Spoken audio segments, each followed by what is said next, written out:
Hey, so here's a really quick message for you. All right. Normally, my videos are geared toward people who have already left the church, they have already disassociated from their religion because they know that they are meant to elevate beyond constructs, beyond programming, specifically religion. And they are ready to embrace and ready to walk in and function in their sovereign identity in every single part of their lives. Normally, that's what my content, that's the person that my content is for, okay? And helping people navigate their lives after religion and to really go into that blind spot of where religious programming still may be operating in their lives even after physically disassociating from all of that, okay? That's the base of my content. This particular video, though, is for you. If you're watching this, if you have found my channel, okay, you found this content, you found this platform, and this is for you if you have one foot in, still in religious programming, and you have one foot out. You are on the fence. And the reason you are on the fence is because you are too worried about what people are going to think and say about your decision to elevate beyond religious programming. Okay, you may have seen videos, you may have listened to some podcasts, you may have even read some books about let's just say about the true foundation of religion and why it was started to begin with, the politicalness of why religion was created in the first place to control. There was a political agenda. Let's say that you have some surface knowledge of that, and you're saying, okay, I know this is not for me, but what are people going to say? What questions am I going to get? Now, particularly, or I should say specifically, when we have that concern, because I had that concern when I left 20 plus years ago, okay? When I had that concern, the people that I was thinking about, it was family, it was friends, okay? The reason why you can be so concerned with what people think, because those people that you're thinking about are those that are closest to you, those that have been in your community.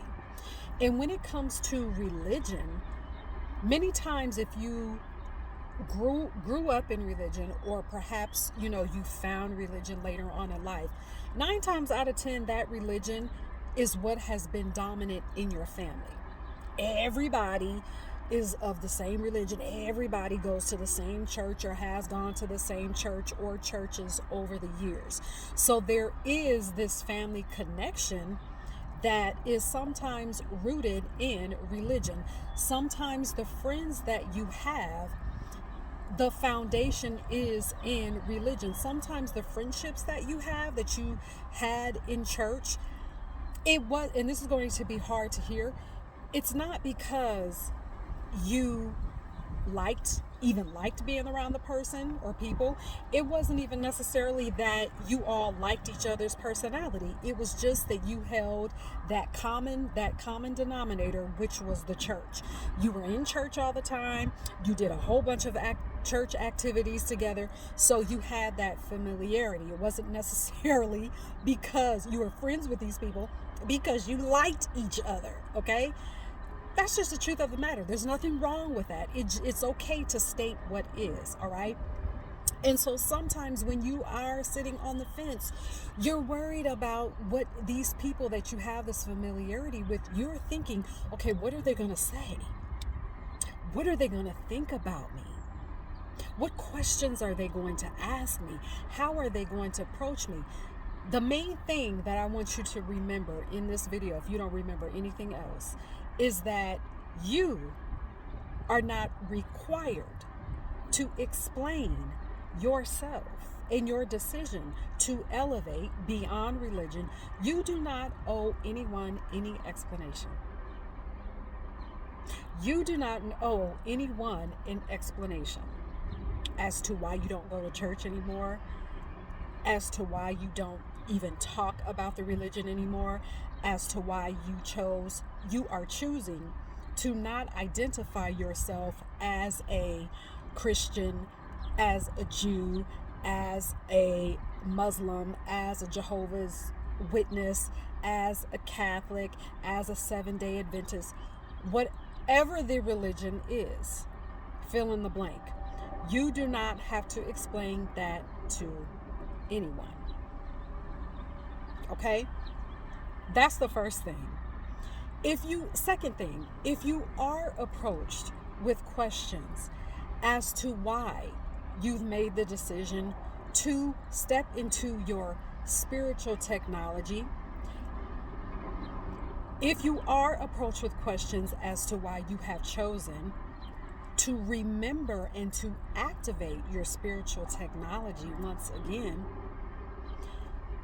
you can step into and embrace the fact that you have the intuition, that you have the discernment, that you have the power and the wisdom to determine whether those questions are out of judgment or if those questions are out of genuine curiosity.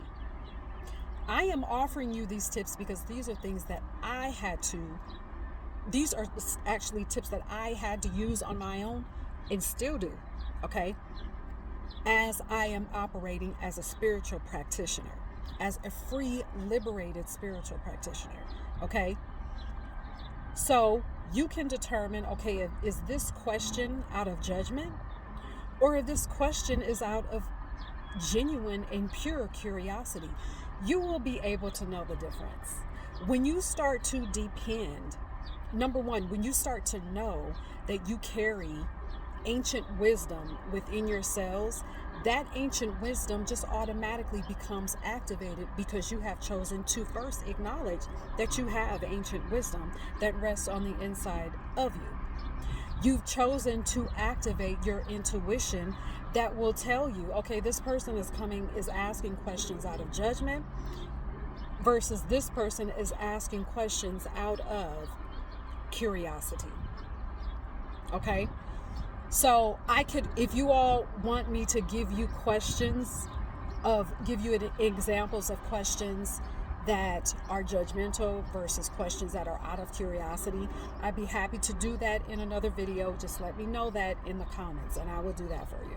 Okay, or I could even make a PDF for you to hold on to if you like that. Let me know in the comments. All right. So also, the last thing that I want you to consider. First, let's go over this. The first two. First, you do not owe anyone an explanation. Number two, you can determine whether, if you are asked questions, if those questions are judgmental versus questions out of pure and genuine curiosity. And then the last thing that I want to offer you is this. Because your identity has been surrounding this religion, yes, religion becomes your identity. And that's why I talk about religious programming in the way that I do. It's not enough to simply walk away physically. You have to deal with those blind spots in your nervous system to determine how the identity of a religious program person, how that has played out in your life, and to simply pull the thread to no longer operate as a religious program person, but to operate in your sovereignty. Okay, so the third, let me go back to where I was.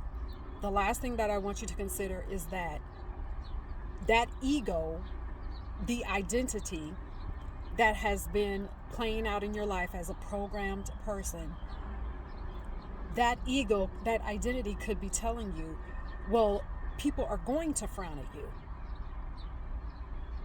They're going to have to speak negatively about you, whether to your face or behind your back. Okay? I've had that done both. I've gone through both of those scenarios. And you may be saying, well, how do you know someone was talking behind your back? Because someone else told me. Okay? All right? It just flow with me here, okay?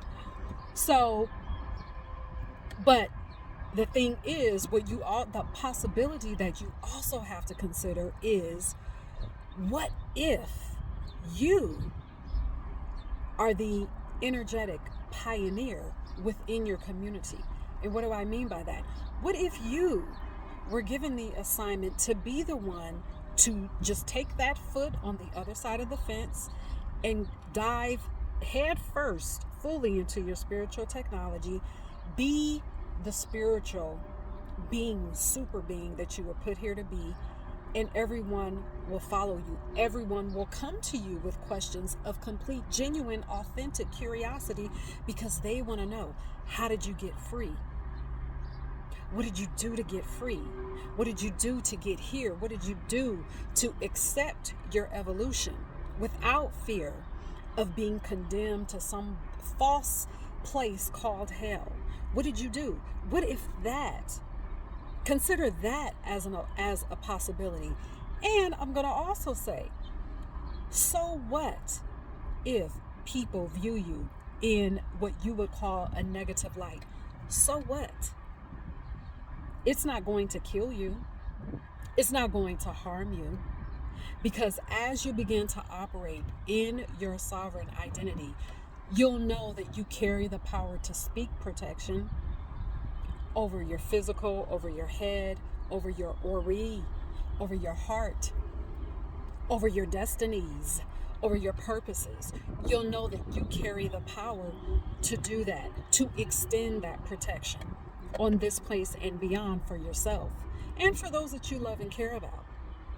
So people talking negative about you, that won't even be a factor. That's what you have to consider. That's what you have to consider.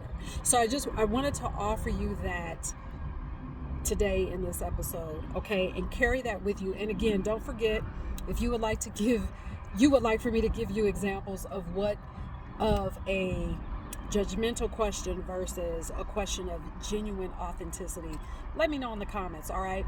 Also, if you would like to work with me one-on-one for more close support in your transformation, in your evolution, so that you can be free again as the spiritual being, as the spiritual cosmic being that you are, as the creator that you are, as the person who walks around with God consciousness, knowing that you can create using the power of your words, that you can walk in your spiritual technology with complete confidence. If you want more one-on-one support, go to unleashedalchemy.com. I have courses, I have ebooks that you can download that are also very transformative in your spiritual walk. All right, until next time, be sovereign.